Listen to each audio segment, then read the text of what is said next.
You want to know what I think is the biggest test of them all in life, the biggest lesson that we go through in life? I think it's the universe asking us, can we remain true to ourselves through all the distraction? Can we go out the same as we came in? And I don't mean going out wiser or more educated, more intelligent, more experienced. What I mean is as close to our original nature as we came in, before the world suffocated us, in a sense. This, I think, is the game that we're playing right now. This is the test. And, I was watching a documentary a while ago, probably a couple of years ago actually, called Sirens or Slaves to Sirens. And it was about this all-girl thrash metal band. These young women who lived in Lebanon, Middle Eastern country, and they were playing their music, metal music. And if you know anything about this area or country, it was filled with a lot of violence, corruption. So they were going against a lot of things. A, they were women, and B, thrash metal doesn't sit well with people in their culture. So it's not the most popular, you could say. But they prevailed and they went through, and this is how they expressed themselves. And they didn't fall in the trap of, making music for people just what's trendy, what's popular, maybe hopping on to pop music or something because that's what's going to get them recognition. They knew that A, they probably wouldn't get the recognition for it, and B, it probably would take a really long time for them to find any success. But I remember the guitarist said something to the effect of, which I thought was pretty cool. It seems like everybody's running away from something in their lives. And they decided not to morph their self-image into something just to please the world, right? They decided not to get swallowed up by things.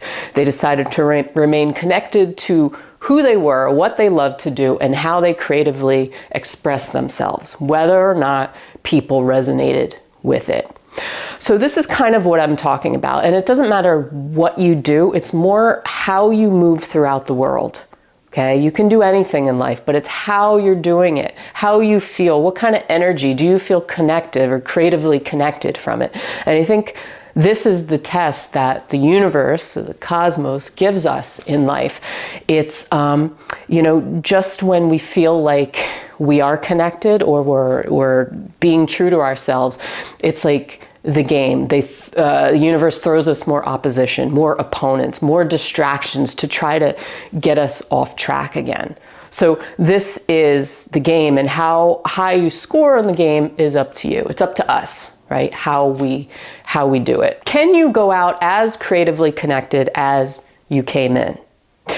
So it seems like we all have this inner timetable that we can't really explain all the time. I mean, maybe it's the pressure of society or parents, friends, right?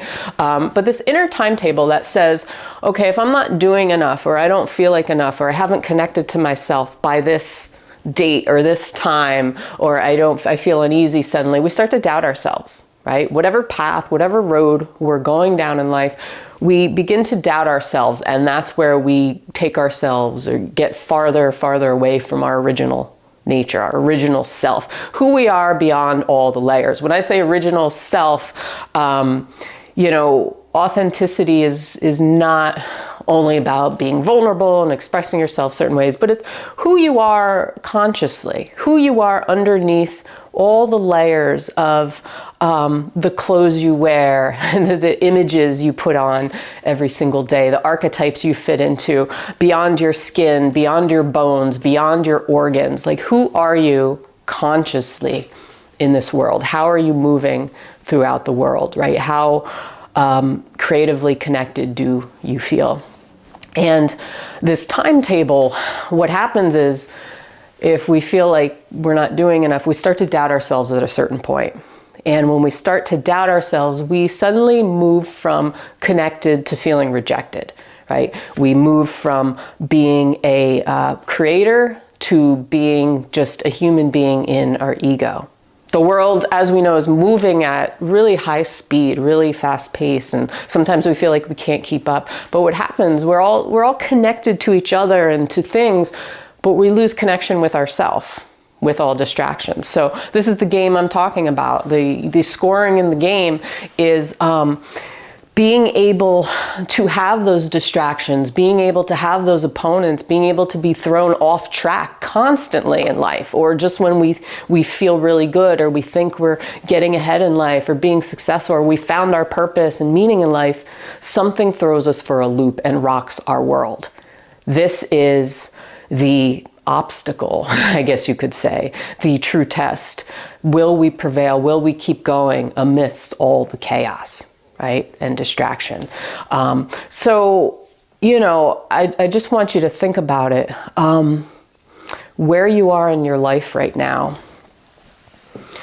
Are you living in just like an identity or a self-image, trying to please other people? Or do you truly feel connected to yourself? Do you feel like you are a conscious creator in your life, doing things that you love to do? Think of the girl, all women thrash metal band, just expressing themselves because that's where they feel the most connected. That's where they feel the most alive, right? So the question is, where do you feel the most alive in your life? And if you don't know the answer to that, it's okay, because most of us are on this road of trying to really discover that or reveal that and untangle that. You know, it's always in us. It's always within our you know, our true self is our true self. But sometimes we have so many layers. It's like we're wearing, you know, 500 coats all at once, and we have to keep stripping the layers. I think this is life. This is what we're meant to do. And we could be frustrated about it. We could be disgruntled about it. We could say, why? What is the point of this? Why are you, universe, why are you testing me like this? Why can't I just like live my life and do my stuff, you know, do what I want to do and be myself? Why is it so difficult? Well, it's all in how you look at it.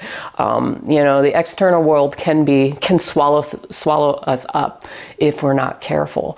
But if we find the wisdom in the experience and we learn from all the steps along the way, and we remain aware and present with ourselves, we will start winning at this game.